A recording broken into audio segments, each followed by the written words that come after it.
মক্কায় চলে আসলেন। আসার পর তাদের মুখে হাসি। এবার আব্দুল্লাহর বেটা মোহাম্মদ আর নবী বলে দাবি করতে পারবে না। ৫,৫০০ বছরের পূর্বের কথা, এই কথা তো সে বলতেই পারবে না। আসলে তো সম্ভব না। ওই ঘটনা কি মনে থাকার কথা? আমাদের ১ বছর আগে কি হয়েছে এটাই তো মনে রাখতে পারি না। কথা বলেন ঠিক কিনা? ১ বছর আগে কি হয়েছে এটাই তো মনে রাখতে পারি না। মায়েরা আমার, আসলেন। আসার পরে বৈঠক দিলেন, জিজ্ঞাসা করলেন, বলো ইউসুফ আলাইহিস সালামের ঘটনা বলো, তখন কি হয়েছিল বনি ইসরাইলের সাথে, এই ঘটনা কি তুমি জানো? আল্লাহর নবী আকাশের দিকে তাকা আছে, সে কি জানে আসলে? আল্লাহর নবী যখন আকাশের দিকে তাকা আছে, আল্লাহ বললেন জিবরাইল যা যা, আর দেরি করিস না, আল্লাহর নবীর আমার নবীর কাছে যা। আল্লাহর নবীর কাছে জিবরাইল আমিন এসে সুন্দর করে সূরাতুল ইউসুফ তার কানে কানে তেলাওয়াত করে শোনায় দিলেন। আল্লাহর নবী ওইটা দেখে দেখে ঘটনা দিব্যি সব বলে দিলেন। সুবহানাল্লাহ বলেন।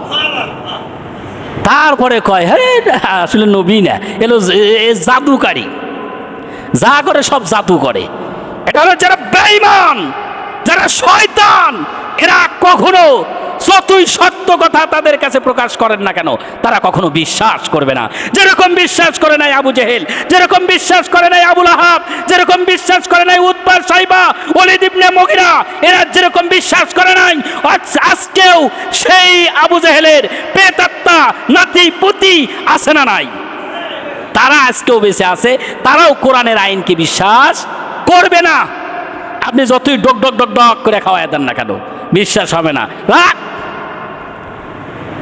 এই 16 বছর কি নির্যাতন গেছে, নির্মমভাবে অত্যাচারিত হয়েছে। এরা আবার সেই তাদের সুর ধরে কাজ করা শুরু করে দিয়েছে। কথা বলেন ঠিক কিনা? হায়া নাই, শরম নাই। যার সাথে থাকবেন আল্লাহ হাসর নাসর তার সাথেই করবেন। আলেম ওলামাদের সাথে থাকবেন, আপনার হাসর নাসর আলেম ওলামাদের সাথেই হবে। জাহেল আবু জাহেলের নাতিপুতির সাথে আপনারা থাকবেন, আপনার বেহেশত দোজখ যাই বলেন সেটা আপনার তাদের সাথেই হবে। আবু লাহাব উতবা সাইবা ওলীদ ইবনে মুগিরা আবু জাহেল এরা যদি জাহান্নামে যায়, আপনার ওই লাইনেই যেতে হবে। এই জন্যে আপনি মনে